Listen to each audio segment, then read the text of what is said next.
자, 여러분. 잠시 눈을 감고 시간을 딱 20년 전으로 한번 되돌려 보겠습니다. 기억나시나요? 이사하는 날이면 거실 바닥에 신문지 몇 장 쫙 깔아두고 온 가족이 옹기종기 둘러앉던 그 풍경 말입니다.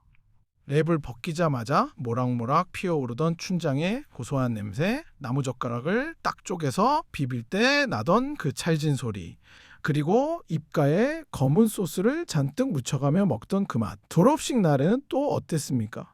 부모님 손잡고 동네 중국집에 가서 탕수육 한 접시 시키면 그게 세상을 다 가진 기분이었죠. 엄마가 밥하기 귀찮다고 한마디 하시면 우리 모두 눈을 반짝이며 전화기 옆에 있는 너덜너덜한 전단지를 뒤적거리곤 했습니다. 네, 신속 배달입니다. 수화기 너머로 들려오던 우렁찬 목소리, 전화 한 통이면 오토바이 엔진 소리와 함께 번개처럼 달려오던 철가방 아저씨들. 다 먹은 그릇은 대충 씻어서 문 앞에 내놓으면 다음날 귀신같이 수거해 가던 그야말로 대한민국 서민들의 국룰이자 우리 일상을 지탱해주던 가장 든든한 한 끼 식사였습니다. 근데 말입니다. 2025년 지금의 풍경은 어떻습니까? 그 많던 동네 중국집들 다 어디로 갔을까요? 동네 골목을 지키던 그 붉은 간판들은 하나둘씩 사라지고 있습니다. 그 자리를 채우는 건 임대문이라고 적힌 차가운 현수막뿐이죠. 더 충격적인 건 사람들의 반응입니다. 배달 앱 리뷰를 한번 볼까요? 솔직히 요즘 배달 짜장면 집에서 끓인 짜장라면보다 맛없지 않나요? 짜장면 한 그릇에 8,000원, 탕수육 세트가 3만원, 면은 다 불어터졌고 튀김은 눅눅하고 짜장면 가격이 6,000원을 넘어서면서 대중들의 심리적 마지노선은 이미 완전히 붕괴되었습니다. 맛은 떨어지는데 가격은 오르고 위생은 의심스러운데 대안은 너무나 많아진 시대. 우리가 그토록 사랑했던 동네 중국집은 도대체 왜 이렇게 처참하게 무너지고 있는 걸까요?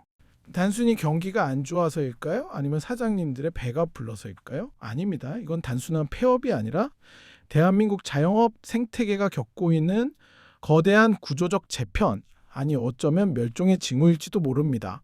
오늘 역사적 배경부터 주방 안의 처절한 현실, 그리고 자영업자의 피말리는 경제학적 분석까지 총동원해서 동네 중국집이 줄폐업할 수밖에 없는 진짜 이유를 아주 깊고 집요하게 파헤쳐 드리겠습니다. 먼저 가장 본질적인 질문부터 던져보겠습니다. 왜 예전 그 맛이 안 날까? 많은 분들이 나이가 들어서 입맛이 변했나 하고 자책하시는데 아닙니다. 여러분의 혀는 정확합니다. 진짜로 맛이 변한 겁니다. 그 비밀을 풀기 위해 시간을 1989년으로 돌려보겠습니다. 당시 대한민국을 그야말로 뒤흔들었던 사건, 바로 우지 파동 기억하시나요? 공업용 소고기 기름을 썼다는 누명으로 삼양라면이 아주 곤욕을 치른 사건이었죠. 이때 잘못된 상식이 하나 전국으로 퍼집니다. 동물성 기름은 몸에 해롭고 식물성 기름이 좋다. 사실 그전까지 중국집 맛의 핵심 비결은 바로 라드, 즉 돼지 비계의 기름이었습니다. 돼지 기름에 춘장을 볶아야 그 특유의 고소하고 묵직한 풍미가 폭발하거든요. 우리가 기억하는 90년대 이전 그 옛날 짜장의 진한 맛이 바로 이 라드에서 나온 겁니다.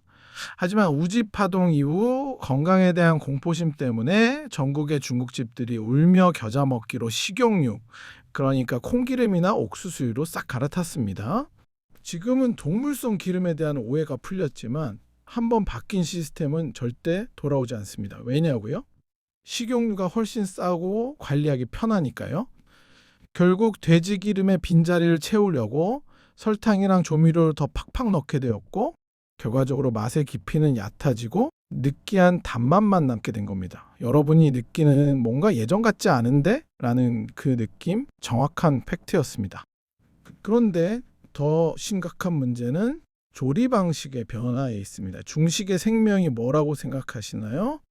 바로 웍질과 불맛이죠. 주문 즉시 센 불에 볶아야 채소의 아삭함이 살아있잖아요. 그런데 인건비는 오르고 배달 주문은 한꺼번에 밀려드니까 많은 가게가 대량 조리 후 보온 방식을 택하게 됩니다.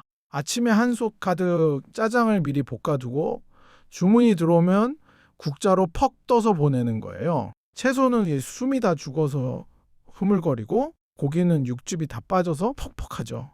여기에 배달되는 시간 동안 면은 퉁퉁 불어버립니다. 소비자들은 냉정합니다. 이럴 거면 차라리 집에서 짜파게티 끓여 먹지 왜 비싼 돈 주고 이걸 시켜 먹어? 이런 반응 어쩌면 중국집 스스로 자초한 재앙일지도 모릅니다. 여기서 잠깐 사장님들 욕하기 전에 그들의 속사 정도 한번 들어봐 봐야 하지 않을까요? 아니 사장님들이 돈도 올라서 가격 올린 거 아니야? 라고 묻고 싶으시죠? 자, 이제 감정을 빼고 차가운 숫자의 세계로 들어가 보겠습니다. 자영업자들의 피말리는 가계부 제가 공개해 드립니다. 여기 48세 자영업자 김 사장님이 있습니다. 퇴직금 다 털어서 호기롭게 가게를 차렸습니다. 하루 매출 80만 원. 겉으로 보기엔 괜찮아 보이죠? 한 달이면 2,400만 원이니까요. 하지만 욕조 이론을 대입해 봅시다. 수도꼭지인 매출은 하루 80만 원씩 들어오지만 이건 당장 쓸 수 있는 현금이 아닙니다. 카드 매출은 3일 뒤, 배달의 매출은 일주일 뒤에나 통장에 찍히거든요. 진짜 문제는 배수구 구멍입니다. 가게 문을 열든 안 열든 무조건 나가는 돈이죠. 월세 200만 원, 대출이자 40만 원, 최근 폭등한 전기, 가스비가 60만 원입니다. 여기에 결정타가 있습니다. 바로 배달앱 수수료와 광고비입니다. 매출의 20에서 30%를 고스란히 떼입니다. 그리고 세금이랑 각종 잡비 50만 원까지. 김 사장님은 한 달 동안 숨만 쉬어도 나가는 돈이 약 350만 원이 넘습니다. 여기서 가장 큰 비중을 차지하는 재료비 빼고 나면 하루 12시간 꼬박 일하고 손에 쥐는 돈은 알바생 월급보다 적은 150만 원 남짓입니다. 더 무서운 건 손님들의 지갑이 잠겼다는 겁니다. 지금 경제 상황을 보세요. 환율은 1,400원을 오르내리고 금리는 내려갈 기미가 안 보입니다. 월급 빼고 다 올렸잖아요. 30대 직장인 민수 씨는 점심값 1,000원 아끼려고 편의점 도시락을 먹습니다. 과거 짜장면은 서민 음식의 대명사였죠. 2에서 3,000원이면 배불리 먹었는데 지금 평균 가격은 7에서 8,000원입니다. 소비자 마음속엔 짜장면은 싼 음식이라는 공식이 박혀 있는데 현실 가격이랑 괴리가 너무 큰 겁니다. 이 심리적 마지노선인 6,000원이 깨지는 순간 소비자는 중국집을 떠나서 햄버거, 국밥, 편의점으로 발길을 돌린 겁니다. 이건 사장님의 탐욕이 아닙니다. 재료비가 폭등한 상황에서 가격을 안 올리면 망하고 올리면 손님이 끊겨서 망하는 그야말로 진퇴양난의 덫에 걸린 겁니다. 중국집의 최대 경쟁력이 뭐였습니까? 바로 무료 배달이었죠. 같은 아파트 단지를 싹 돌면서 그릇 수거하고 잘 먹었습니다. 인사 나누던 그 정. 그게 단골을 만들었거든요. 하지만 스마트폰과 배달 앱의 등장은 이 생태계를 완전히 박살냈습니다. 배달 앱 한번 켜보세요. 중국집 옆에 피자, 치킨, 족발, 쌀국수, 파스타, 심지어 디저트까지 쫙 깔려 있습니다. 옛날엔 오늘 짜장면 시킬까, 짬뽕 시킬까가 질문이었는데 이젠 배달 뭐 시킬까가 질문입니다. 중국집은 더 이상 독보적인 강자가 아니라 수백 개의 선택지 중 하나, 그냥 n분의 1로 전락한 겁니다.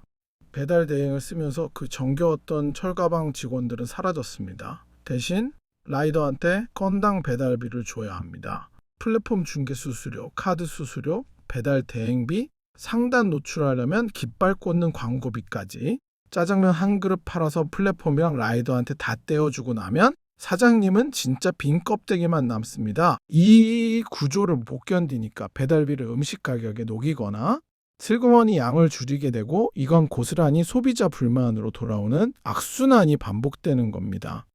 맛, 가격, 배달 다 문제지만 어쩌면 더 근본적인 위기가 있습니다. 바로 사람입니다. 혹시 중국집 주방 들어가 보셨나요? 중식화구의 화력은 상상을 초월합니다. 한여름 주방 온도는 40도에 육박해요. 에어컨은 유증기 때문에 금방 고장나서 틀지도 못합니다. 여기서 무게 2kg이 넘는 커다란 웍을 하루 수백 번 돌려야 합니다. 50대 주방장님들 팔목은 파스투성이고 허리는 다 휘어 있습니다. 실제 사장님 증언이 충격적입니다. 한여름 점심시간 끝나면 팬티까지 땀에 흠뻑 젖어요. 이건 요리가 아니라 전쟁입니다. 옛날엔 기술 배워서 나도 내 가게 차리겠다는 야망으로 설거지부터 시작한 젊은이들이 있었습니다. 면장 1년, 칼판 1년, 튀김 1년. 그렇게 3년에서 5년을 버텨야 겨우 웍을 잡았습니다. 그 과정을 견뎌낸 장인들이 지금의 중식 문화를 만들었죠. 그런데 지금 MZ세대에게 이런 도제식 교육이 먹힐까요? CR도 안 먹힙니다. 워라밸이 중요한 시대에 누가 최저 시급 받으면서 기름 냄새 찌드는 주방에서 일하려고 하겠습니까? 결국 젊은 기술자는 사라졌고 그 빈자리를 외국인 노동자나 요리를 짧게 배운 초보 사장님들이 채웁니다. 수십 년 묵은 노하우, 그 미세한 불 조절의 손맛, 대가 끊긴 겁니다. 우리가 알던 그 맛집들이 사장님 은퇴와 함께 줄줄이 폐업하는 결정적 이유가 바로 여기 있습니다. 여기 낭만만 품고 중국집 차렸다가 현실의 벽에 부딪힌 한 사장님의 이야기를 들려드릴게요. 블로거이자 유튜버였던 송 사장님, 평소 짬뽕을 너무 좋아해서 3천만 원 소자본으로 창업에 도전했습니다. 내가 먹고 싶은 진짜 짬뽕 만들겠다. 포부도 대단했죠. 재료 안 아꼈습니다. 돼지고기 듬뿍, 오징어 듬뿍, 양파는 산처럼 쌓아서 볶았습니다. 손님들, 와, 호텔급이다라며 극찬했죠. 하지만 현실은 냉혹했습니다. 오징어 가격은 10배 오르고 식용유와 고기값이 천장을 뚫으면서 좋은 재료를 쓸수록 마진은 형에 수렴했습니다. 억지를 한 번도 안 해본 송 사장님은 매일 밤 손목 통증에 시달렸고 안 해본 머리엔 흰머리만 늘어갔죠. 결국 8개월 만에 폐업했습니다. 그가 남긴 말이 뼈 아픕니다. 비즈니스적으로 요식업, 특히 중식은 만만치 않다. 정말 쉽지 않다. 이게 바로 수많은 동네 중국집이 겪는 현재 진행형의 비극입니다. 낭만으로 시작하기엔 구조적 모순이 너무나 거대하거든요. 마지막 타격은 변해버린 시대의 기준입니다. 오래된 중국집 특유의 기름전내 끈적한 테이블. 예전엔 이걸 노포 감성이라며 넘어갔지만 위생에 극도로 민감해진 요즘 소비자들은 용납하지 않습니다. 반면에 대형 프랜차이즈나 퓨전 중식당을 가보세요. 카페처럼 깔끔하고 오픈 키친에 주문은 키오스크로 딱! 소비자는 비싸도 깨끗한 곳으로 갑니다. 낡은 동네 중국집은 비위생적인 곳으로 낙인 찍힌 채 외면받는 거죠. 게다가 건강 트렌드도 치명타입니다. 저탄고지 샐러드 탄수화물 폭탄인 짜장면과 나트륨 폭탄인 짬뽕은 이제 건강에 적이 됐습니다. 주말 점심은 온 가족 짜장면 파티? 이제 샐러드 배달이나 브런치 카페가 그 자리를 대신하고 있습니다. 경제 전문가들은 경고합니다. 이 고금리, 고물가가 2026년까지 이어진다면 자금력 없는 나홀로 사장님들부터 무너질 것입니다. 한 가게가 폐업하고 공실이 되면 옆 가게도 영향을 받아서 상권 전체가 죽어버리는 도미노 폐업이 시작되는 거죠. 결국 미래의 중식시장은 양극화될 겁니다. 아주 비싼 고급 중식당 아니면 공장제 소스를 데워서 주는 저가형 프랜차이즈. 그 중간에서 우리 허기를 달래주던 동네 중국집은 멸종 위기종이 되어 역사 속으로 사라질지도 모릅니다. 동네 중국집의 줄폐업.